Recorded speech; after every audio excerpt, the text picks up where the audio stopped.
Ini ya, kalau Muhammadiyah itu dulu Kiai Dahlan punya majelis-majelis pengajian. Di Karangkajen namanya pengajiannya itu Priyo Utomo. Kemudian kalau pagi ngisi pengajian di Kuncen, namanya Wal Asri. Ya, maka ada Muhammadiyah punya tanah wakaf pengajian namanya Lapangan Asri di sana. Itu dulu jadi stadion olahraga paling maju karena ketua sepak bola Hizbul Wathan Muhammadiyah ya itu yang merintis kompetisi sepak bola, dia namanya Insinyur Suratin, menjadi ketua PSSI yang pertama, maka ada Suratin Cup. Jadi PSSI itu lahir dari Hizbul Wathan di Lapangan Asri, dari pengajiannya Kiai Dahlan Wal Asri.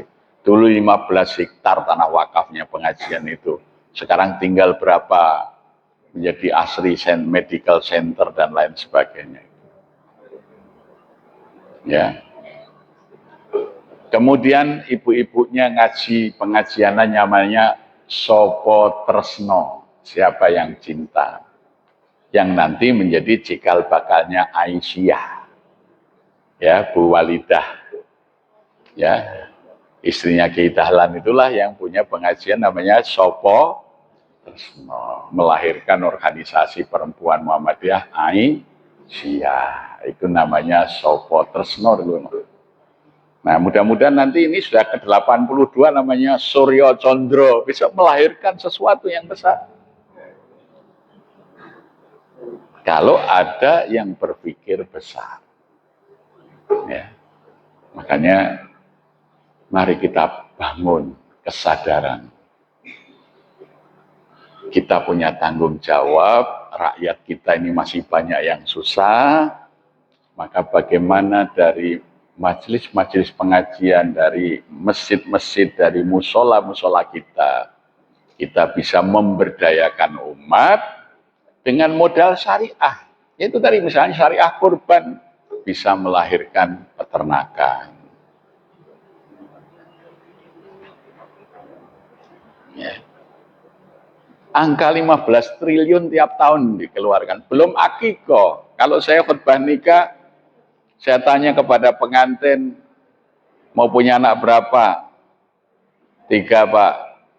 Laki-lakinya 2, perempuannya 1. Ya sudah, akikohnya dibayar sekarang maupun banyak sumbangan ini. Nanti saya belikan kambing peliharaan. Nanti kalau lahir ngabari, saya kirim kambingnya. Nah, jadi akikohnya juga ditakjil. Ya. Sehingga nantinya di desa-desa itu orang desa itu punya ternak. Kalau 1 ekor sehari 13.000 itu aja pakannya beli. Kalau dia ngarit, nanam tanaman pakan sendiri, bisa lebih besar penghasilannya. Jadi kalau petani di desa punya samben misalnya ya 20 sampai 25 domba saja, sudah tidak miskin dia. Karena 13.000 kali 20 berapa sehari. Loh, saya itu ngitung, saya ini sudah tahun keempat nih saya menjadi peternak kambing. Nah, Pak, kayak ini kok pelihara domba? Iya, saya mengikuti sunnah Nabi. Semua Nabi dulu penggembala domba. Makanya dia tidak bisa diadu domba. Lah umat Islam sekarang ini diadu domba karena nggak kenal domba. Akhirnya jadi domba yang diadu domba oleh orang lain. Makanya kullukum ra'in kata Nabi, tiap kalian adalah gembala. Wa kullukum mas'ulun an ra'yati. Dan kalian akan dimintai pertanggungjawaban tentang gembalaan kalian itu. Ra'iyah itu kemudian jadi bahasa Indonesia rakyat. Itu ya. Pemimpin itu penggembala. Yang digembalakan namanya ra'iyah, rakyat. Nah, kita harus mikir, jangan sampai ada kambing yang kurus.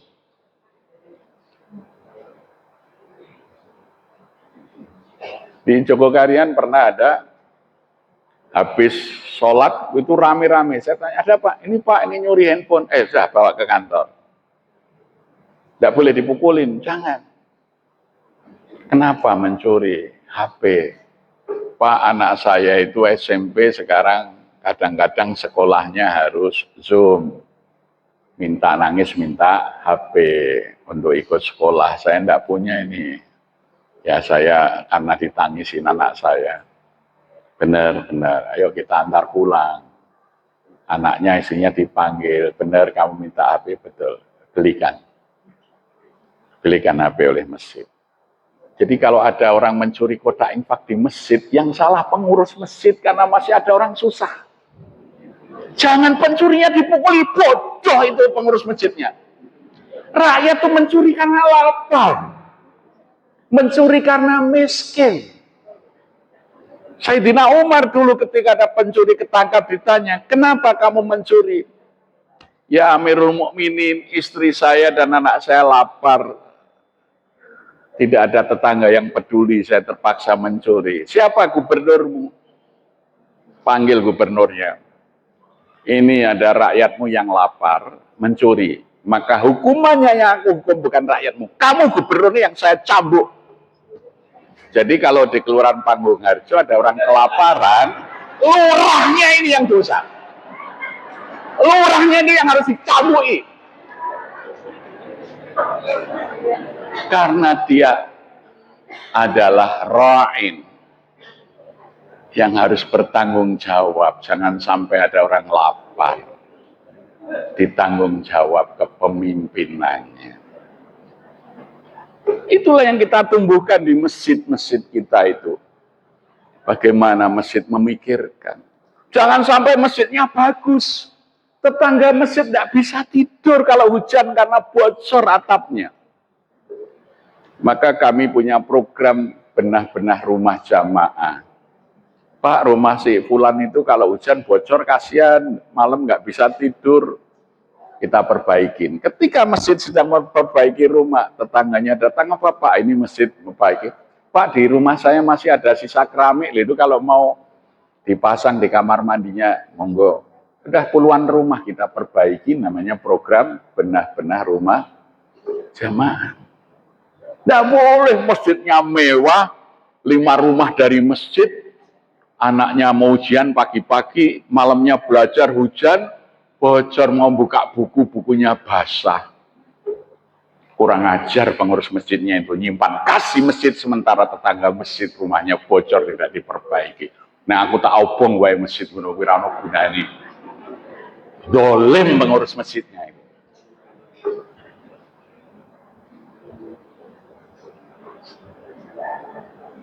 Malu kita pada Kartini. Kita ini wis tua, wis gerang kok ora iso mikir. Kartini aja yang 12 tahun dia nggak bisa nelan nasi dengan lauk yang enak karena kepikiran ternyata di luar rumah kabupaten di mana dia tinggal ada anak kecil harus menyabut rumput tiap pagi sekedar bisa sarapan dengan 50 sen. Kartini menangis. Sudah nggak bisa lagi makan, kata Kartini. Stella, aneh sekali rasanya makanan yang aku paksa telan. Karena selalu terngiang bagaimana anak 6 tahun itu pagi-pagi sudah harus menyabit rumput sekedar untuk mengisi perutnya yang kosong bersama adiknya.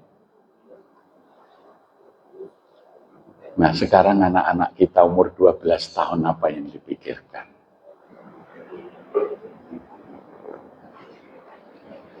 Coba, saya itu kalau baca surat-surat Kartini nangis, Bu. Ini anak perempuan desa Mayong zaman itu pikirannya sangat maju memikirkan rakyat. Kita ini malu sudah gede gitu mikir awake dhewe. Ya. Silahkan nanti baca itu ya. Ada tulisan Pramudya judulnya Panggil Aku Kartini Saja. Jadi dia itu nggak mau dipanggil Denajeng, ya. Dia minta tetangganya kalau panggil aku Kartini saja. Nih gitu kalau panggil, nggak mau dipanggil Denajeng, nggak mau.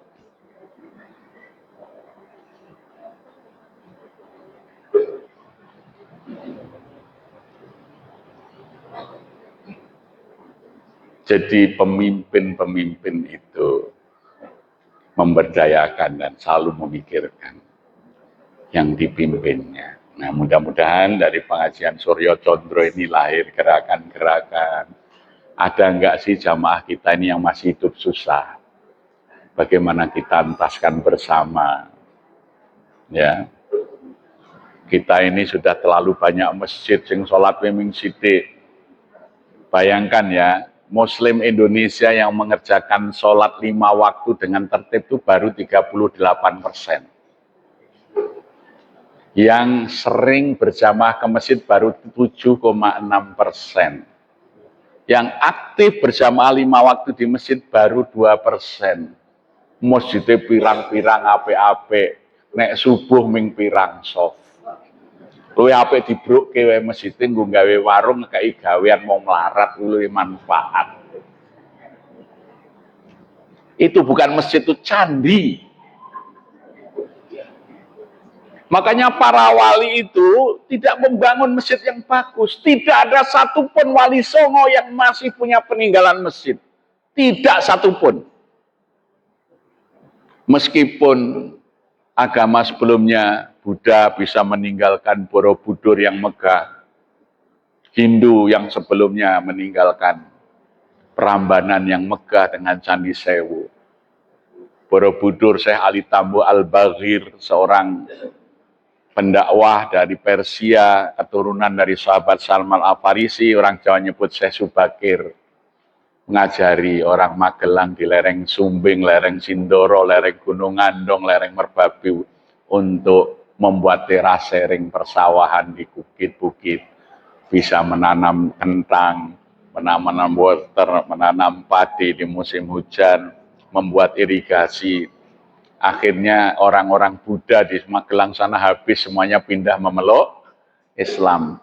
Carilah peninggalan Masjid Syekh Subakir, tidak ada. Tapi peninggalannya Buddha magrong-magrong namanya Borobudur. Sekarang carilah orang Buddha di Magelang sana. Itu kalau Waisak yang datang orang Korea, orang Jepang, orang Thailand. Ya, Sanjaya membangun Candi Prambanan dengan megah.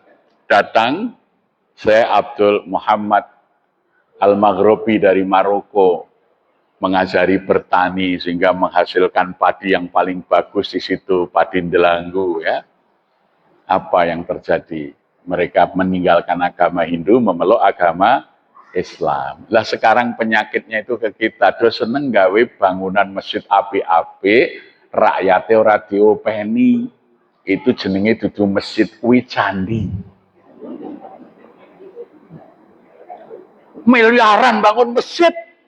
Ada jamaah muslim di situ. Orang duwe gawean, ora dikai gawean. Hidup susah ra iso bayar sekolah. Tega-tegane masjid buat proposal dengan anggaran miliaran. Aku tak obong masjid wae ngono kuwi. Itu bukan masjid. Itu candi Islam. Itu bukan tuntunan Nabi. Ngawur. Lah kalau sekarang kita masjid Haram bagus, masjid Nabawi bagus, karena di sana sudah tidak ada orang susah. Rakyatnya sudah sejahtera. Lah wong kene ana sing ngliwet sedina pisan wae liwet cuwer. Maksudnya anak epi itu sekilo dimasak kayak akeh duduhe kayak sayuran jenenge jenang ceroboh. Nek maam ditaning-taning sekedar ada yang begitu kok tegel-tegel tuku keramik masjid semeter 10 yuto. Kan kurang ajar tak mirip. Ya. Nggak ngerti agama Islam. Islam itu rahmatan lil alamin. Bukan membangun bangunan fisik. Maka W.R. Supratman dulu, kalau mau Indonesia Raya itu bangunlah jiwanya, baru bangunlah badannya untuk Indonesia Raya.